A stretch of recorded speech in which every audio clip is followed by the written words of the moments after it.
Bueno, en el último vídeo nos habíamos quedado en que calculando la longitud de onda de De Broglie de un objeto macroscópico obteníamos un valor muy pequeño para las masas y las velocidades típicas de un objeto. Poníamos como ejemplo una pelota de tenis.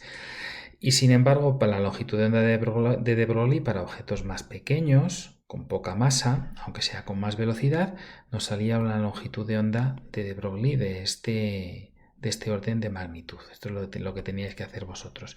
Bueno, y decíamos, bueno, ¿esto se puede detectar? Y decíamos, esto no hay forma de detectarlo. O sea, es una onda de materia indetectable, por lo tanto no nos importa. Sin embargo, esta sí que es detectable. ¿Por qué? Recordad que en los fenómenos de interferencia se podían producir interferencias cuando la longitud de onda de la radiación electromagnética, de la luz o de las ondas en el agua era del orden de magnitud de unas rendijas o de unos obstáculos por los que atravesaba. Entonces, aplicando el principio de Huygens, se producían ondas secundarias. Bueno, pues vamos a ver si eso se puede hacer con la materia. Mirad, este esquema de aquí es un recordatorio de la experiencia de Young, en la cual teníamos un frente de onda plano, luz, una onda electromagnética, era luz, que atravesaba dos rendijas. Por el principio de Huygens, cada una de estas rendijas se convertía en emisor de ondas y claro, cuando llegaban a la pantalla, pues dependiendo de la diferencia de fase con la que llegase la onda de esta rendija y de esta otra, pues se podía producir una interferencia constructiva, como es este caso, o destructiva, como es este otro. Se producía un patrón de interferencias. Esto es la firma de la existencia de ondas. De manera que si nosotros queremos saber si esas ondas de materia existen, interferencia, patrón de interferencia. Si queremos saber si esas ondas de De Broglie de materia existen, pues habrá que hacer algo parecido. Claro, para que esto ocurra, el tamaño de las rendijas y su separación tiene que ser del orden de la longitud de onda, si no, no hay forma de que esto ocurra. Cuando la luz atraviesa una puerta, no se produce ningún patrón de interferencias, no observamos rayas en la pared de enfrente. ¿Por qué? Pues porque el tamaño de la puerta, de la rendija, es muchísimo mayor que la longitud de onda de la luz, ¿vale?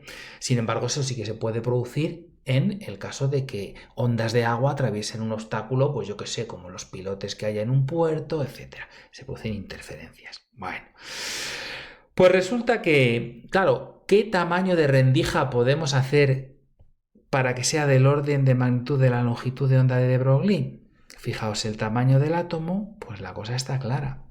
Imaginaos una red cristalina en la que los átomos están ordenados y separados una distancia, pues típicamente de este orden de 10 elevado a menos 10, 10 elevado a menos 9, que es del orden de la longitud de onda de De Broglie. ¿Se observará si yo hago pasar la luz por un cristal en el que los huecos entre los átomos hagan de las rendijas? ¿Se observará un patrón de interferencias con electrones? Pues la respuesta es que sí. Pero lo que cabría esperar es que cuando los electrones atraviesan una rendija y otra, lo que se observe es un pegotón de impactos en un lugar de la pantalla y otro pegotón. Esto es lo que supone, lo que se presupone cuando son partículas las que se están moviendo. Pero fijaos, lo que se observa es alucinante. ¿Por qué es esto? Esto es una fotografía real de los impactos de los electrones cuando atraviesan rendijas. Por lo tanto, efectivamente, esas ondas sí que existen, sí que tienen una existencia real. Esto es lo que se observa. Como veis, es exactamente igual al caso de la luz. Pero aquí lo que inciden son partículas. ¿Y esto de aquí qué son? Las ondas de materia que no se ven. ¿Qué son estas ondas de materia que realmente existen? Bueno, en estos dos, aquí os dejo un par de enlaces ¿Mm? En los que podéis ver pues explicado este experimento de la doble rendija. Se dice que es bueno, pues uno de los experimentos más importantes de la mecánica cuántica. Richard Feynman decía que era donde estaba el único secreto de la mecánica cuántica, también decía que no había quien lo entendiese. Y bueno, el caso es que es bastante interesante, ha producido muchísima saliva, ha gastado mucha saliva la gente explicándolo, etcétera. Conclusión, las ondas de materia de de Broglie existen. Mirad, estos son otra fotografía del patrón de interferencias al pasar partículas por dos agujeros. Bien, una demostración ya súper práctica de que estas partículas, que estas ondas de materia existen es el microscopio electrónico. El microscopio electrónico que íbamos a ver en el Centro de Microscopía Electrónica justamente el día 12 de marzo, un día antes de que se terminasen las clases, pues se basa en esto. No se utilizan ondas de luz, se utilizan ondas de electrones a las que se les aplican las leyes de la óptica y en vez de haber lentes, lo que hay son imanes, campos magnéticos, que desvían como las lentes desvían la luz a los electrones. Bueno, pues resulta que debido a la longitud de onda de los electrones, que es muy pequeñita, muy pequeñita, muy pequeñita, muy pequeñita, más pequeñita que la longitud de onda de la radiación visible, incluso que la ultravioleta, pues podemos ver con más resolución, sin que aparezcan manchurrones. Fijaos, la resolución de esta es una fotografía con el microscopio electrónico de nuestro enemigo, el SARS-CoV-2, ¿no? Esta es una fotografía que se hizo hace unos meses con un microscopio electrónico. Bueno, pues esta es la resolución que tiene. Bueno, como veis se aprecian hasta detalles, ¿no? Este es el tamaño del virus y se es capaz de apreciar pues la corona. ¿Por qué? Pues porque la precisión es de este calibre, ¿no? Del orden de un nanómetro, 0,001 micras es un nanómetro. Vale. Bueno, pues esto, ¿veis? Microscopio electrónico, mecánica cuántica, pues está, aunque sea sorprendente, está por aquí. Bueno, estamos en un panorama extremadamente conflictivo en aquella época, en los años 20, un terremoto en la física porque estaban haciendo una nueva teoría. La pregunta en la que nos hemos quedado es ¿qué tipo de onda es esa que sabemos que existe que acompaña a la materia? ¿Qué significado tiene? Bueno, se desarrollaron a partir de la hipótesis de de Broglie dos físicos, Erwin Schrödinger, dicen los alemanes, y Werner Heisenberg, establecieron dos teorías paralelas que involucraban a esa onda, ¿no? La llamaban función de onda, famosísima, phi. Esta es la letra que se utiliza para representarla. Eran dos formulaciones matemáticas paralelas, una utilizaba ondas y la otra utilizaba matrices, que estas las conocéis. Y permitían eso, pues manejar la función de onda. Lo que ocurría es que esa función de onda no tenía ningún significado conocido, no se podía asociar ni a la energía, ni al momento, ni a ninguna magnitud observable. Esa función de onda, pues Max Born y la interpretó como una onda de probabilidad. ¿Qué es eso de una onda de probabilidad? Bueno, pues era un ente matemático, un objeto matemático que obedecía a unas leyes, la ecuación de Schrödinger, se establecieron pues las famosas leyes de la mecánica cuántica, donde el objeto a cazar, digamos, no era dónde está el electrón, cuál es su masa ni nada, sino cuál es la función de onda del electrón. Y esa función de onda lo que daba era la probabilidad de encontrarse en determinado lugar. El panorama queda en principio bastante frustrante, por eso los físicos de la época estaban pues medio locos con lo que ocurría, porque desaparecía en la física, desaparecía la certeza de dónde están las cosas y a qué velocidad van, ¿no? Que es la base de pensar en una partícula.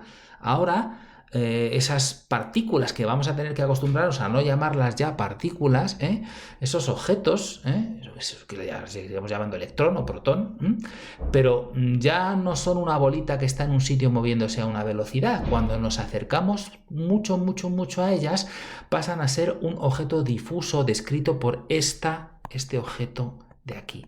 por la función de onda, de manera que la probabilidad de que se encuentre en un lugar, y solo podemos saber la probabilidad, viene dado por el cuadrado de esta función de onda. Para lo que a nosotros nos ocupa, en el caso de las ondas, pues fijaos, he puesto yo aquí algo, vamos a ver si lo tengo, aquí lo tengo, ¿eh? Fijaos, para intentar que entendáis un poquito lo de las ondas y el significado. Bueno, esto os sonará porque lo hicimos, es una representación del análisis de Fourier de un pulso, de una onda. En el caso de, bueno, pues lo vimos en el tema de ondas. Imaginaos que ahora esto es una onda de materia, ¿vale? Que esto es la famosa phi, ¿vale? Fijaos que esta phi, su cuadrado, sería esto un poquito más grande, ¿vale? Nos da la probabilidad de que esta partícula, la partícula representada por esta función de onda, esté en determinado lugar. Esto de aquí es una coordenada x, ¿lo veis? Una coordenada x. Pero fijaos que no nos dice que la probabilidad sea máxima en un determinado lugar, sino que aparece una especie de curvita así, que nos dice que es muy probable encontrar a la partícula en este lugar, pero también se la puede encontrar en este con menos probabilidad y en este y en este. Es decir, que la partícula tiene una especie de zona en la que localizarse, pero que no sabemos exactamente dónde está. Bueno, pues fijaos, este paquete de ondas, si os acordáis, era la superposición de todas estas ondas de aquí, ¿vale? Todas estas ondas de aquí. Aquí hay un montón. Están la morada, la azul, la verde, todas estas ondas de aquí que corresponden a estos colores. Si os acordáis lo que eran estos colores era lo grande, lo amplias que eran las ondas de cada una de las longitudes de onda. Aquí hay ondas estrechitas y ondas más largas, si os fijáis, ¿vale? Todas esas ondas contribuyen sumándose a fabricar esta de aquí. Claro, todas estas landas de aquí se corresponden ¿con qué? Aplicando la hipótesis de de Broglie, con determinados momentos. De manera que podemos decir que estas distribuciones de landas vienen a ser como posibles momentos que tiene la partícula. Pero vamos a ver, ¿la partícula no se mueve con una velocidad y tiene un momento? Pues no, pues en mecánica cuántica no. Entonces, a una determinada distribución de la localización le corresponde una determinada distribución de las landas que fabrican este paquete de ondas. Y las landas no son otra cosa que los P's. Es decir, hay una relación entre esto y esto. Si nosotros buscamos cuál es el aspecto que tienen distintos paquetes de ondas, nos encontramos con este panorama. Resulta que si el paquete de ondas es muy estrechito, la distribución de longitudes de onda que tienen que formar este paquete es muy grande.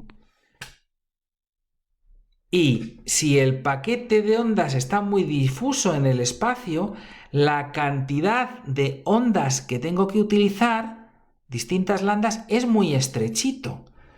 Fijaos, mucha X, poca lambda, que es poca P, según de Broglie. Y aquí, mucha X, poco P. Bueno, pues esto está relacionado con el principio de incertidumbre, que es otro de los contenidos que tenéis que más o menos entender. ¿Qué es esto de aquí? Resulta que el principio de incertidumbre de Heisenberg, bueno, os leéis esto. El principio de incertidumbre de Heisenberg establece que es imposible medir con infinita precisión simultáneamente, y esto es importantísimo que lo escribáis, el momento y la posición de una partícula. La indeterminación en el momento y en la posición son inevitables, y cuanto más grande una es una, más pequeña es la otra, porque la relación entre el producto de ambas incertidumbres tiene que ser siempre mayor o igual que la constante de Planck. Esto es del orden de 10 elevado a menos 34. Si conocemos con muchísima precisión dónde está una partícula, poco sabremos de su velocidad, habrá mucha incertidumbre en su momento velocidad. Si conocemos con muchísima precisión cuál es la la P de la partícula, la lambda, y por lo tanto, es decir, es una onda monocromática con una sola lambda, el cuadrado de esto es absolutamente impreciso. La imprecisión en la posición es tremendamente grande. Bueno, pues este es el principio de incertidumbre.